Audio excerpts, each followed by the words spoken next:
احمد بن حنبل نے فضائل میں ابن مسیب سے روایت کی ہے کہ حضرت عمر اکثر کہا کرتے تھے کہ میں اللہ سے اس مشکل سے پناہ چاہتا ہوں جس کے حل کے لیے حضرت ابو الحسن علی ابن ابی طالب نہ ہوں۔ ابن مسیب کہتا ہے کہ اس قول عمر کی وجہ ہے، اور وہ یہ ہے کہ ایک دفعہ رومی بادشاہ نے عمر کو خط لکھا اور چند سوالات کیے، تو حضرت عمر نے وہ سوالات صحابہ کے سامنے پیش کیے۔ کسی نے جواب نہ دیا، تو پھر یہ سوالات حضرت علی علیہ السلام سے پوچھے گئے۔ انہوں نے بہت جلدی اور بہترین جواب عطا فرمائے۔ سوالات پر مشتمل خط کی تحریر کچھ یوں تھی: اما بعد، میرے چند سوالات ہیں، ان کے جواب دے دیجئے۔ وہ کون سی چیز ہے جسے خدا نے پیدا نہیں کیا؟ وہ کون سی چیز ہے جو اللہ کے علم میں نہیں؟ وہ کون سی چیز ہے جو اللہ کے پاس نہیں؟ وہ کون سی چیز ہے جو تمام کا تمام منہ ہے؟ وہ کون سی چیز ہے جو تمام کا تمام پیر ہے؟ وہ کون سی چیز ہے جو تمام کی تمام آنکھ ہے؟ وہ کون سی چیز ہے جو تمام کی تمام پر ہے؟ اور وہ کون سا شخص ہے جس کا کوئی قبیلہ اور خاندان نہیں؟ وہ چار کون سی چیزیں ہیں جو رحم میں نہ تھیں؟ وہ کون سی چیزیں ہیں جو سانس لیتی ہیں لیکن اس میں روح نہیں ہے؟ نکارہ جب بجتا ہے تو اس کی آواز کیا کہتی ہے؟ اور وہ کون سا درخت ہے کہ جس کے سایہ میں کوئی 100 سال تک چلتا رہے تو اس کا سایہ ختم نہ ہوگا؟ دنیا میں اس کی مثال کیا ہے؟ وہ کون سی زمین ہے جہاں سورج نے ایک دفعہ اپنی روشنی اور گرمی ڈالی اور پھر دوبارہ کبھی نہ ڈالی؟ وہ کون سا درخت ہے جو بغیر پانی کے پیدا ہوا؟ وہ کون سے اہل جنت ہوں گے جو کھائیں گے پیئیں گے لیکن انہیں قضائے حاجت کی ضرورت نہیں ہوگی؟ جنت میں ایک برتن میں کئی رنگ کے مشروب ہوں گے اور رنگ مخلوط نہ ہوں گے۔ اس کی دنیا میں کوئی مثال دے۔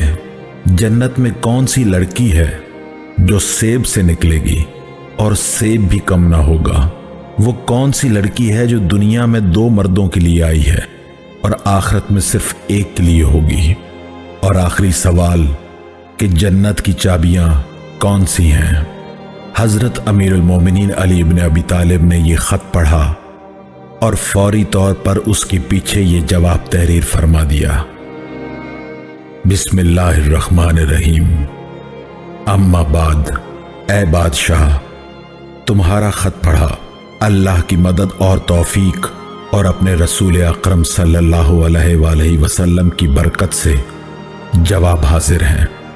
وہ شے جسے اللہ نے پیدا نہیں کیا وہ قرآن ہے، کیونکہ یہ اللہ کا کلام اور صفت ہے۔ جس طرح وہ ذات قدیم ہے یعنی ہمیشہ سے ہے، تو اس کی صفات بھی ہمیشہ سے ہیں۔ وہ شے جسے اللہ نہیں جانتا وہ تمہارا یہ قول ہے کہ اللہ کی اولاد، بیوی اور شریک ہے، حالانکہ نہ اللہ کی اولاد ہے اور نہ اس کا کوئی شریک ہے۔ وہ لم یلد ولم یولد ہے، پس جو چیز ہے ہی نہیں وہ اس کے علم میں کیوں ہوگی؟ وہ شے جو اللہ کے پاس نہیں وہ ظلم ہے، کیونکہ خدا کبھی ظلم نہیں کرتا۔ وہ شے جو تمام کی تمام منہ ہے وہ آگ ہے جو ہر چیز کو کھا جاتی ہے۔ وہ شے جس کا پورا وجود پاؤں ہے وہ پانی ہے، یعنی اس کا ہر قطرہ چل سکتا ہے۔ وہ شے جو مکمل آنکھ ہے وہ سورج ہے۔ وہ شے جو مکمل پر ہے وہ ہوا ہے۔ جس کا کوئی قبیلہ اور خاندان نہیں وہ آدم علیہ السلام ہے۔ وہ 4 چیزیں جو کسی رحم میں پیدا نہیں ہوئیں وہ حضرت موسیٰ علیہ السلام کا عصا، ابراہیم علیہ السلام کا دمبا، حضرت آدم علیہ السلام اور حضرت حوا ہے۔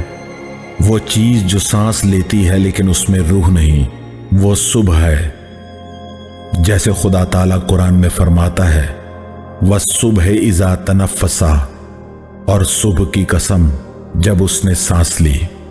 نقارے کی آواز تکن تکن، حقن حقن، مہلن مہلن، کرنن کرنن، صدقن صدقن ہے، یعنی اس دنیا نے ہمیں دھوکہ دیا اور برباد کر دیا۔ ہر دن گزر جانے والا اور آخرت کے قریب کرتا جاتا ہے، اور یہ دنیا لمحہ لمحہ ہو کر ختم ہو رہی ہے۔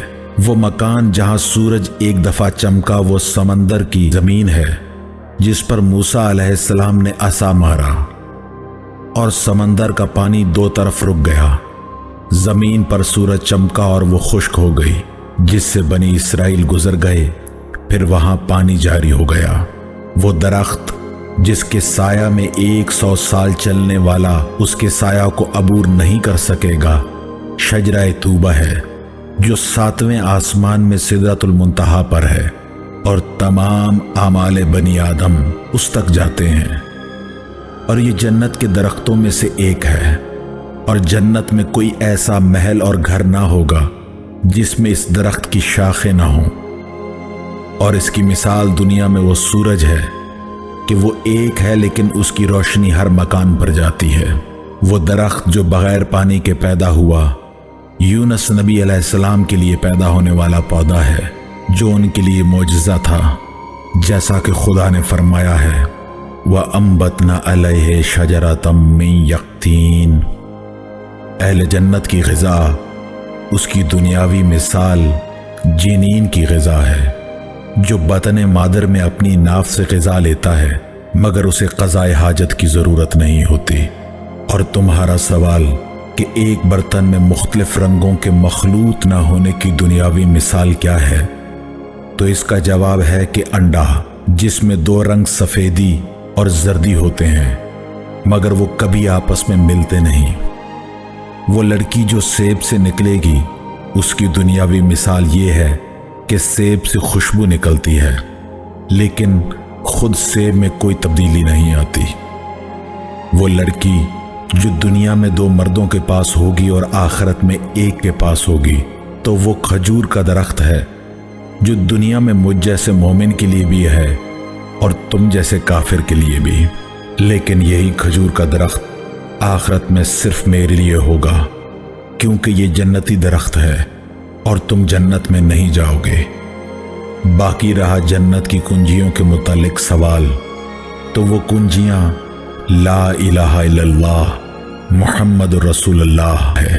ابن مسیب کہتا ہے جب قیصر روم نے خط پڑھا تو کہا کہ یہ کلام سوائے نبوت کے گھرانے کے اور کوئی نہیں لکھ سکتا۔ پھر پوچھا کہ یہ جواب کس نے لکھے ہیں، تو اس کو بتایا گیا کہ یہ رسول اسلام کے ابن عم حضرت علی علیہ السلام نے لکھے ہیں۔